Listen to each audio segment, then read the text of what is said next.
नमस्कार दोस्तों, स्वागत है आपका फिर से जेडएक्स न्यूज में। दोस्तों एक बार फिर से देश और दुनिया की हर छोटी से लेकर बड़ी खबर लेकर हम हाजिर हुए हैं। आज की इस वीडियो में हम बात को बताएंगे भारत चीन सहित दिल्ली और भारत की बड़ी खबरें, और इसी के साथ ही हमने जाना है आज की रेसलिंग की बहुत ही बड़ी जो खबर निकल कर आ रही है। नेपाल से भी जुड़ी बहुत बड़ी खबर आई है और मैकग्रेगर से जुड़ी हुई भी बहुत बड़ी खबर आज हम आपके लिए लेकर आए हैं। तो दोस्तों इन सभी बड़ी खबरों को जाना है। आपसे गुजारिश है कि चैनल पर नए हैं तो चैनल को सब्सक्राइब जरूर करें और बेल आइकन जरूर दबा दें। शुरू करते हैं आज की सबसे बड़ी खबर से। सेना ने कहा लोगों ने आतंक को समर्थन देना बंद कर दिया। पिछले साल के मुकाबले इस साल दुगनी संख्या में युवा सेना में भर्ती के लिए आए हैं। जी हां दोस्तों, आपकी जानकारी के लिए बता दें कि जम्मू एंड कश्मीर का युवा अब बदल चुका है और अपनी जो एक आतंकियों में तैनाती पहले जम्मू एंड कश्मीर के युवाओं की होती थी अब वो नहीं हो रही है। और अब जम्मू एंड कश्मीर के युवा चाहते हैं कि अब वो उन्हीं आतंकियों का सफाया करके सेना में भर्ती हो जाएं जिन आतंकियों ने जो जन्नत को एक नर्क जैसा माहौल दे रखा था। और इसी के चलते सेना ने कहा है कि हमने लोगों को अब खुली छूट दे दी है कि आप जम्मू एंड कश्मीर की आर्मी में तैनात हो जाइए। और इसी के चलते युवाओं का जोश देखने को मिला है कि अब वो अपनी तैनाती अब जम्मू एंड कश्मीर की पुलिस की सेवा के लिए देना चाहते हैं, जिससे आप समझ सकते हैं कि जम्मू एंड कश्मीर के युवा आज कितने समझदार हो चुके हैं। वहीं दोस्तों आप हमें कमेंट करके जरूर बताइएगा कि जम्मू एंड कश्मीर के इन हालातों के बारे में आपका क्या कहना है। लेकिन जम्मू एंड कश्मीर के जिन हालातों के बारे में आज चर्चा हो रही है उससे बहुत अच्छी खबर निकल कर आई। चलते हैं अगली बड़ी खबर पर। यह खबर भारत चीन तनाव से जुड़ी है। जी हां दोस्तों, भारत चीन के सैन्य कमांडरों के बीच बैठक में शांति से मसले को सुलझाने पर सहमति बन गई है। आखिरकार एक महीने के चल रहा था टकराव, उस टकराव को रोकने के लिए आखिरकार चीन की सांसें उखड़ गई हैं और भारतीय सेना जिस तरह से चीन की सेना की छाती पर चढ़कर उसके ऊपर वार कर रही थी उसी के कारण अब चीनी सेना भी अब डर गई है और इसी के चलते बातचीत कर मसले को सुलझाने के लिए सहमति बन चुकी है। लेकिन दोस्तों चीन की सेना अभी भी चालबाज है और लगातार युद्धाभ्यास अपने सेना के वहां पर करवा रही है। लेकिन दोस्तों आपको ये नहीं भूलना चाहिए कि चीन की सेना को डर भारत की सेना से ही नहीं है, बल्कि अमेरिका, ताइवान, हांगकांग सहित दुनिया की सभी बड़ी ताकतें आज चाइना के खिलाफ हो चुकी हैं, जिस कारण से चाइना अपने बैकफुट पर आया है। चलते हैं अगली बड़ी खबर पर। यह खबर दिल्ली सरकार से जुड़ी है। जी हां दोस्तों, केजरीवाल ने कहा है कि कोरोना के रहने तक दिल्ली के अस्पतालों में दिल्ली वालों का ही इलाज होगा, केंद्र के हॉस्पिटल सबके लिए खुले रहेंगे। जी हां दोस्तों, केजरीवाल, अरविंद केजरीवाल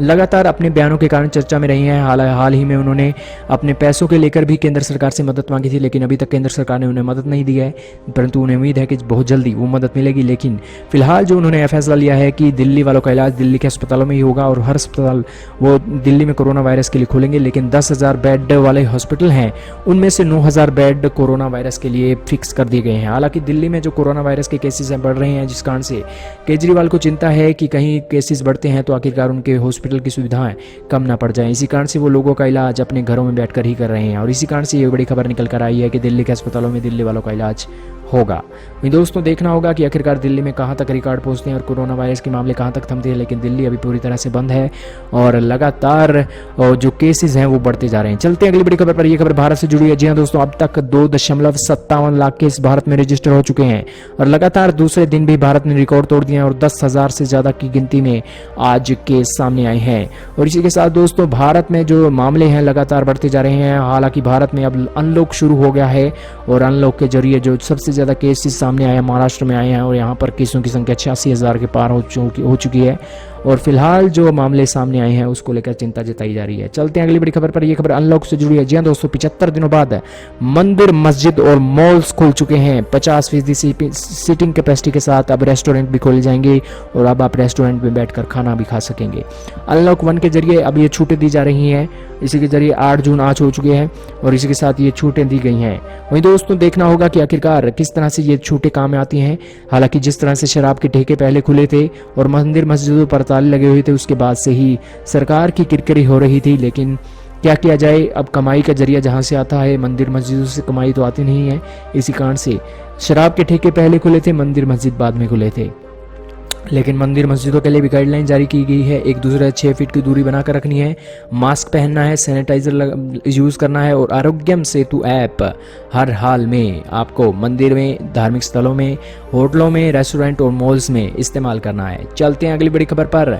जी हां दोस्तों, संक्रमितों के मामले के बाद अब चलते हैं अगली बड़ी खबर पर। यह खबर जुड़ी हुई है महाराष्ट्र ने चीन को पीछे छोड़ा। जी हाँ दोस्तों, महाराष्ट्र में 86,000 केस पहुंच चुके हैं और 3,060 मौतें भी अब तक हो चुकी हैं, लेकिन 39,314 लोग ही ठीक हुए हैं। वहीं दोस्तों जो चाइना का आंकड़ा है वो 84,000 का आंकड़ा है। चाइना में सिर्फ 84,000 केस आए थे, लेकिन यही चाइना आज पूरी दुनिया में तबाही का मंजर लेकर सामने आया है। भारत में 7200 मौतें हो चुकी हैं, लेकिन जिसमें महाराष्ट्र में 3,000 मौतें शामिल हैं। चलते हैं अगली बड़ी खबर पर। यह खबर पूर्वी लद्दाख में चीन के तनाव से जुड़ी है। जी हाँ दोस्तों, चीन की सेना लगातार अपनी हरकतों से बाज नहीं आ रही है और लगातार अपने मीडिया में, चीनी सेना के मीडिया में जो अपने चीनी लोगों को अपने हक में करने के लिए युद्धाभ्यास के वीडियो जारी कर रही है। और आज भी उसने अपनी ऐसी करतूत के कारण अपनी एक वीडियो जारी किया। ये ग्लोबल टाइम की न्यूज़ है, इसमें आप देख रहे होंगे कि किस तरह से ये सैनिक इकट्ठे हो रहे हैं, एक कीड़ियों की चाल से चलकर ये युद्धाभ्यास कर रहे हैं। दिखाते हैं आपको इनकी वीडियो। जी हाँ दोस्तों, ये वीडियो आप देख रहे हैं, लगातार चीन की सेना काफ़ी बड़ी तैनाती में ये दिख रही है आपको, और इसी के साथ ये युद्धाभ्यास किया जा रहा है। हालांकि चीन की सेना ये लद्दाख सेक्टर में ही कर रही है या कहाँ कर रही है, इस बारे में कोई भी पुष्टि नहीं हुई, लेकिन जिस तरह से ये युद्धाभ्यास हुआ है उसके बाद से जरूर चाइना पर शक जरूर हुआ है कि चाइना शांति से मसले को नहीं सुलझाना चाहता, बल्कि हथियारों से मसले को सुलझाना चाहता है। लेकिन अगर हथियारों से मसले को सुलझाना चाहता है तो भारतीय सेना भी अच्छे तरीके से मसले को सुलझा सकती है। चलते हैं अगली बड़ी खबर पर। यह खबर जुड़ी है तेल की कीमतों से। जहां दोस्तों पिछले 83 दिनों से बाद अब पेट्रोल और डीजलों की कीमतें बढ़ने लगी हैं और अब फिलहाल रविवार को 60 पैसे की बढ़ोतरी देखी गई है। जी हां दोस्तों, कच्चे तेल की कीमतों में भी अब उछाल आया है और इसके बाद ही भारत सरकार ने फैसला लिया है कि पेट्रोल और डीजल की कीमतों भी हम रोजाना इजाफा करेंगे। हालांकि पहले कच्चे तेल की कीमतें कम थी, जिसके बाद से 83 दिनों में कोई भी पेट्रोल डीजल के दाम नहीं बढ़े थे, लेकिन अब पेट्रोल डीजल के दाम बढ़े हैं और 60 पैसे की बढ़ोतरी हुई है।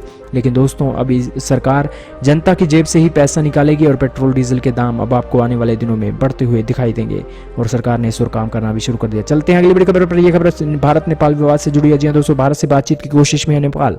हमारे इलाकों को नेपाल में दिखाने के बाद अब नेपाल कोशिश कर रहा है कि क्यों ना भारत के साथ मसले को बैठकर सुलझा लिया जाए। लेकिन दोस्तों नेपाल अभी भी अपनी संसद में जो एक विवादित नक्शा है उसको पास करवाने के लिए बिल ले आया है, लेकिन नेपाल अब झुकने के मन में नहीं दिखाई दे रहा है, लेकिन ऊपर से भारत के साथ बातचीत करना चाहता है और इसके लिए बिल भी वो संसद में ला रहा है और इसी के साथ भारत से बातचीत की भी कोशिश कर रहा है। लेकिन अच्छी बात है, नेपाल को बातचीत की कोशिश कर रहा है तो मसले को बातचीत से ही सुलझाना चाहिए, बड़ा मूल नहीं देना चाहिए, क्योंकि हमारे पड़ोसी हैं, पड़ोसियों के साथ अच्छा व्यवहार जरूर करना चाहिए। वहीं दोस्तों आप हमें जरूर बताइएगा कि नेपाल के साथ भारत के रिश्ते कैसे हो। चलते हैं अगली बड़ी खबर पर। यह खबर जुड़ी है पूर्व वर्ल्ड चैंपियन कोनर मैकग्रेगर से। जी हाँ दोस्तों, कोनर मैकग्रेगर जो अपने एंग्री स्वभाव के कारण जाने जाते हैं, अब उन्होंने 4 साल में तीसरी बार संन्यास की घोषणा कर दी है और उन्होंने कहा है कि फैंस का धन्यवाद करते हुए कहा है कि उन्होंने जो उनका सहयोग किया उनके लिए धन्यवाद।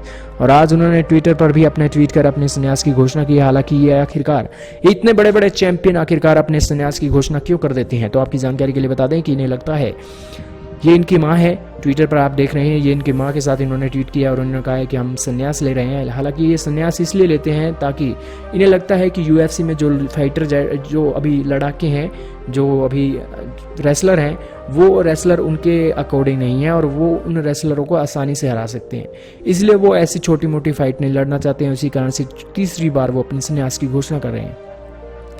हालांकि वो 2 बार वर्ल्ड हैवीवेट एक साथ रह चुके हैं, लाइट वेट और फेदर वेट में वो हैवीवेट चैंपियन रह चुके हैं। इसी के साथ चलते हैं अगली बड़ी खबर पर। यह खबर यूपी से जुड़ी है। जी हाँ दोस्तों, यूपी में एक गजब मामला सामने आया है और लगभग एक सरकारी अफसर 1 करोड़ का चूना सरकार को लगा चुका है। और हद तो तब हो गई जब एक ही व्यक्ति 25 स्कूलों में एक साथ ही पढ़ा रहा है। क्या है मामला? जी हाँ दोस्तों, ये इसका नाम है अनामिका शुक्ला। ये जो महिला आपको दिखाई दे रही है, इस अनामिका शुक्ला ने 25 शुक्ला पर आरोप है कि ये 25 स्कूलों में एक साथ पढ़ाती है और करीब 13 महीनों में इसने 1 करोड़ के रुपए के वेतन की एक वसूली की है। हालांकि 25 स्कूलों में पढ़ाएगी तो जाहिर सी बात है कमाई तो होगी ही।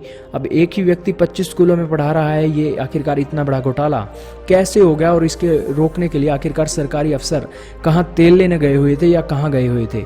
लेकिन दोस्तों ये बहुत ही एक निंदा भरी खबर है और इसकी निंदा यूपी सरकार को होनी चाहिए, जहां पर इतने बड़े घोटाले हो रहे हैं। और जहां 13 महीनों से एक महिला 25 स्कूलों में पढ़ा रही है। चलते हैं अगली बड़ी खबर पर। यह खबर जुड़ी है कोरोना वायरस पाकिस्तान से। जी हाँ दोस्तों, पाकिस्तान में इमरान खान ने कहा है कि भारत में लोग भूखे मर रहे हैं। अब बताइए, दुनिया में सबसे ज़्यादा महंगाई पाकिस्तान में है। हाल ही में पाकिस्तान के स्टेट बैंक ऑफ पाकिस्तान ने अभी हाल ही में कहा है कि दुनिया में सबसे ज़्यादा महंगाई पाकिस्तान में है, क्योंकि हाल ही में जो उनकी जो एक करेंसी गिरी है उसके बाद से ही पाकिस्तान में महंगाई बढ़ी है।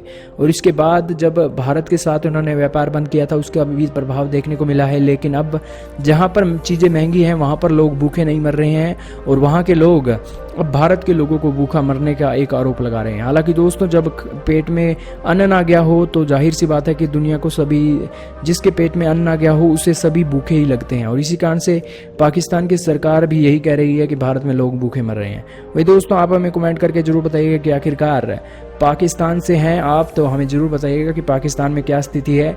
लेकिन भारत में तो यहाँ लोग मज़े से रह रहे हैं और एक दूसरे का ख्याल भी रख रहे हैं और लॉकडाउन के दौरान जितने भी संकट आए हैं उनका डट कर सामना कर रहे हैं। चलते हैं वहीं दोस्तों, विराम देते हैं आज की इन बड़ी खबरों को। उम्मीद है आपको आज एक बेहतरीन जानकारी मिली होगी। वीडियो आपको कैसी लगी लाइक और कमेंट करके जरूर बताएं।